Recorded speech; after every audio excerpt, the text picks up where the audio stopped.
لا ینہاکم اللہ، اللہ تمہیں منع نہیں کر رہا ہے، عن الذین لم یقاتلوکم فی الدین، ان لوگوں کے بارے میں کہ جو دین کے معاملے میں تم سے جھگڑا نہیں کرتے، ولم یخرجوکم من دیارکم، اور نہ انہوں نے تم پر ظلم کر کے تمہیں اپنے وطن سے نکالا ہو، ان تبروہم وتقسطوا الیہم، کہ تم ان کے ساتھ نیکی کرو اور ان کے ساتھ انصاف کرو،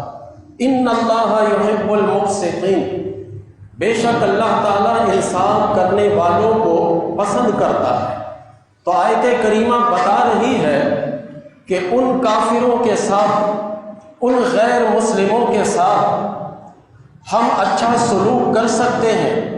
اچھا برتاؤ ہم کر سکتے ہیں کہ جو غیر مسلم ہمارے دین کے مد مقابل میں نہ آئے،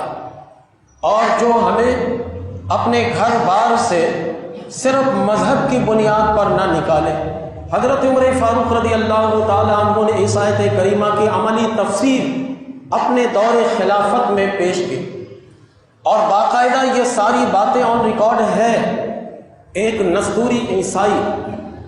اس نے اپنے دوست کو ایک خط لکھا تھا،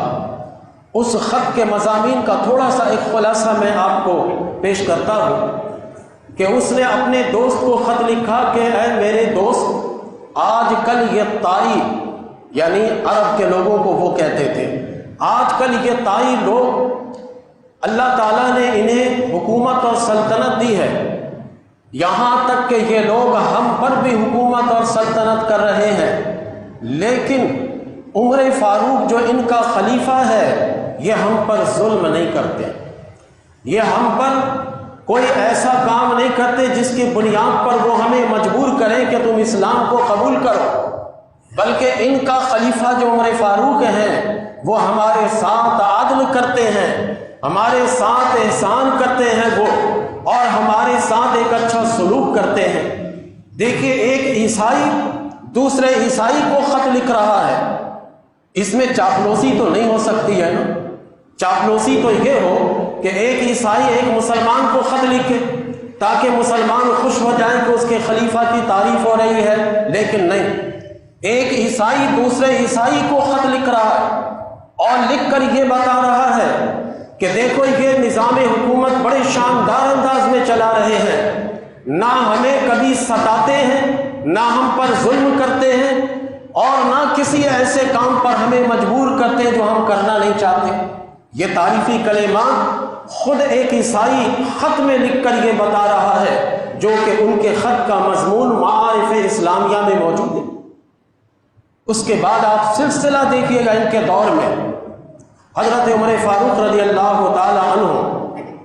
آپ مدینہ المنورہ میں نکلے۔ جب نکلے تو آپ نے دیکھا کہ ایک یہودی بیٹھ کر بھیک مانگ رہا ہے۔ یہ روایت میں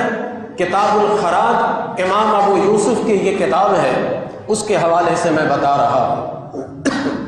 کتاب الخراج میں یہ واقعہ موجود ہے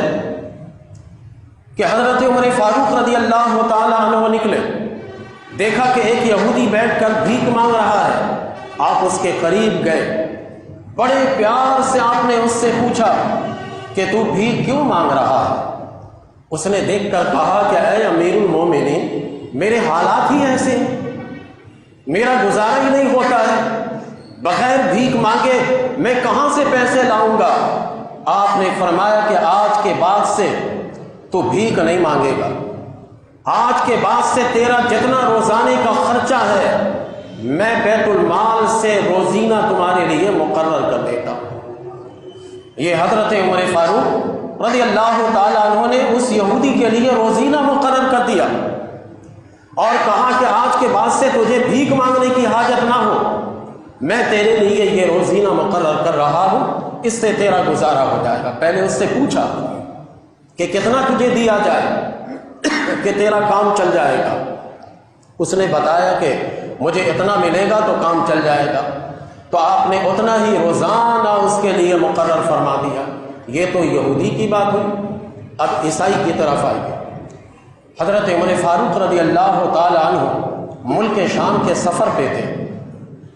جب ایک حاکم وقت خلیفہ وقت ایک علاقے سے دوسرے علاقے کی طرف دورہ کرتے ہیں تو اس علاقے کے لوگ اپنی اپنی باتیں اور اپنی اپنی مجبوری ان کو بتاتے ہیں۔ حضرت عمر فاروق رضی اللہ تعالی عنہ سے ملک شام کے عیسائی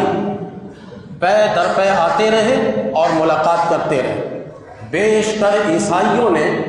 یہ شکایت کی کہ میرا گزارا نہیں ہوتا ہے، ہمارے لیے تنگ دستی ہے، آپ اس کا کوئی معقول انتظام کر دیجئے۔ آپ نے فرمایا کہ آج کے بعد سے تم سب کا خرچہ بیت المال سے مقرر کیا جاتا ہے، اس کی فکر تم مت کرو۔ آج اہل ایمان کو اگر یہ لوگ آپ کو ایڈ دیتے ہیں، آپ کے ساتھ تعاون کرتے ہیں، تو ان سے کہیے کہ ہمارے اسلاف نے تم پر اتنا احسان کیا ہے کہ زندگی بھر بھی تم اگر پاکستان کی مدد کرو یا مسلمانوں کی مدد کرو تو تم اپنے لوگوں کے ساتھ جو ہمارے اسلاف نے احسان کیا تھا اس کا بدلہ نہیں چکا سکتے۔ یہ ہم پر کوئی احسان نہیں کر رہے،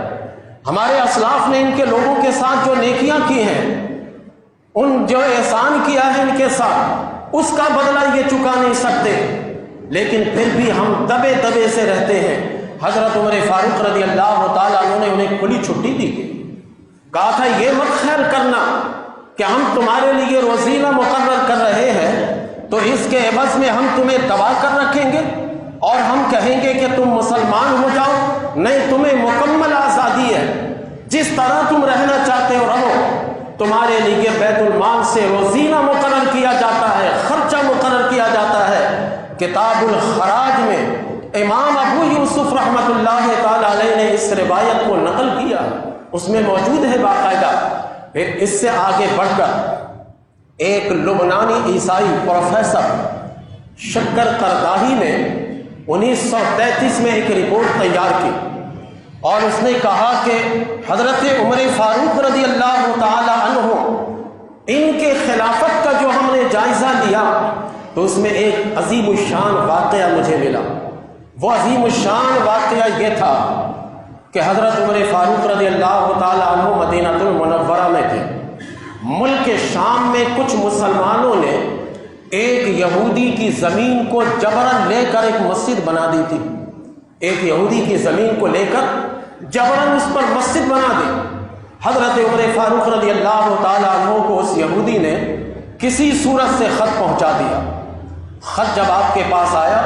تو فوراً حکم نامہ جاری فرمایا اور فرمایا کہ جاؤ، جہاں پر مسلمانوں نے یہ مسجد بنائی ہے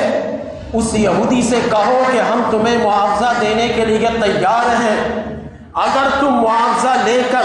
مسجد کو باقی رکھتے ہو تو فبہا، اور اگر نہیں رکھنا چاہتے تو مسجد کو شہید کر دینا۔ آپ نے یہ حکم نامہ جاری کروایا۔ یہودی تھا جو کب وہ مسجد کو برداشت کرتا ہے، اس نے کہا نہیں، ہم مسجد یہاں دیکھنا نہیں چاہتے، ہماری زمین ہمیں چاہیے۔ حضرت عمر فاروق رضی اللہ تعالیٰ عنہ کے حکم پر اس مسجد کو شہید کر کے